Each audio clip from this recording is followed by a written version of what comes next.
Napakagandang regalo ang ating matunghayan. Kaya nagpapasalamat ako sa aking sarili sa Diyos dahil ang aking mga magulang, isa sa binigyan ng regalo at ipinamana sa akin ng aking magulang ang regalong yun. Amen. At hanggang ngayon, gusto kong patunayan sa inyo na buhay ang Diyos sa ating mga buhay. Amen. Amen. Hallelujah. Mga igsoon, dili importante isaw sa katao mga igsoon ang atong unsay naa sa ato. Atong hunahunaon yun mga igsoon kung maunsa ta pag-abot sa panahon. Amen. Mo man na wala na sapli sa uban. Hanggang ngayon yung mga tao tuloy-tuloy sa pagkakasala. Bakit ko nasabing tuloy-tuloy yung pagkakasala? Tawagon nimo magsimba ta. Ayaw ginapa ni tiwason karong adlaw. And mostly bisag sa mga church nga parehas ang ani.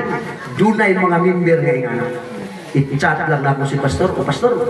Labhunon man day karon. Manglabaw sa ako. Hello?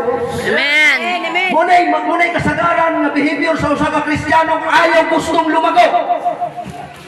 Amen. Anong ibig kong sabihin? Dahil ang tunay na nananampalataya sa Diyos. Ulan man o init, mahirap man o mabuti. Sunod! Wala kang Amen. dapat katakutan. Pastor, wala mo'y bugas. Let me examine you. Let me explain you. Wala'y bugas sa balay. Usa na naglalis, ni hana na miglalis ni Mrs. Tanawa, huwa ka musot, watin tamuan ng bugas. Imagine. Pero mas giuna din na ako ang Ginoo mga iso. Amen. Nakita ng lahat. Nung nagkasakit ako si Pastor Bistal, Pastor, ipag-pray mo ako. Mga kapatid ko, isa din sila sa pinagpapasalamatan ko, lalong-lalo na ito si Munir Jr. sa kanyang dedikasyon na tayong lahat ay magsama-sama pagdating sa pananampalataya. Maging sa aking mga kapatid na doon sa abroad, isang puring pinagpapasalamatan. Hindi sila nakalimot.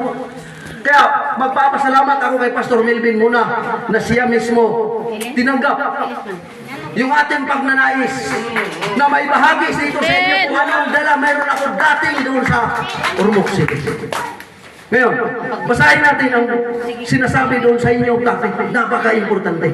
Ang sinabi dito mga kapatid sa John 3:16.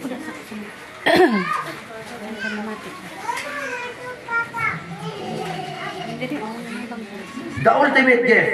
Sabi rito mga kapatid, sapagkat gayon na lamang ang pag-ibig ng Diyos sa sangkatauhan, kaya binigay niya ang kanyang kaisa-isang anak upang sinumang sumampalataya sa kanya ay hindi mapahamak kundi magkaroon ng buhay na walang hanggan.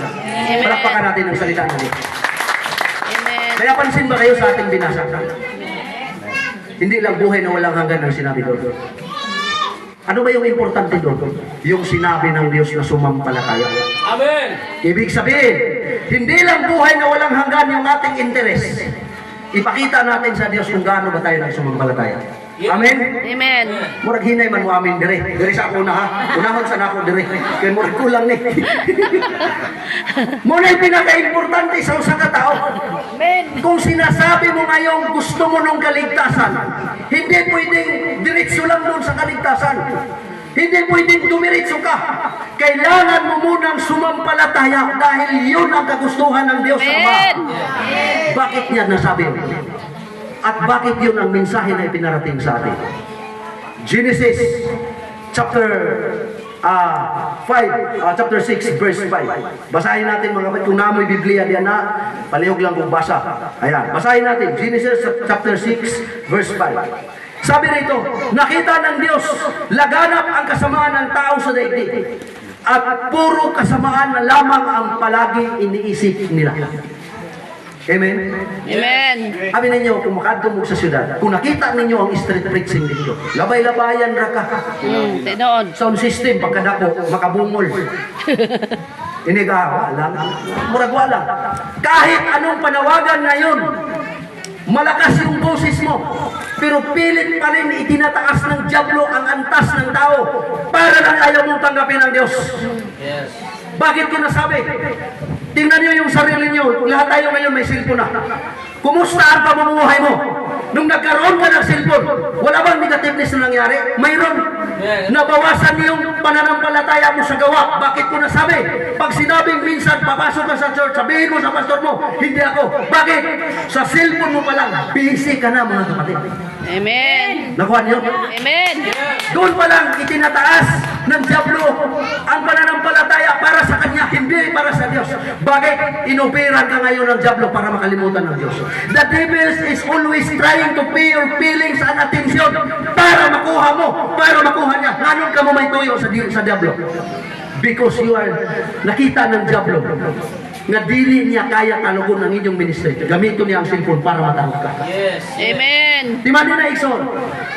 Dahil nakita ng Diyos na laganap ang kasamaan sa daigdig na ito, kaya naisipan niya si Kristo na mismo. Yung regalo.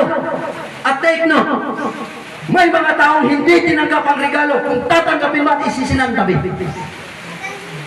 Na ako'y testimony sa inyo. Na ako'y amigo. Wartahan. Gidala na mong pakwan. Pagdala. Uy, pakwan.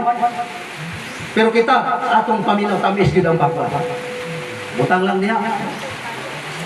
Tanawan niyang kalayan. Sadyang nakaadto ta sa atong amigo po din tao nga hamang tama lang. Ah. Dala ng pakwan. Salamat. Sila nakakaanyos o po kakaunanin. Gidawat ang atong girigalo sa iyo. Amen. Pagdating kay Kristo, kumusta ka batid ang buhay mo? Lumago ka na ba?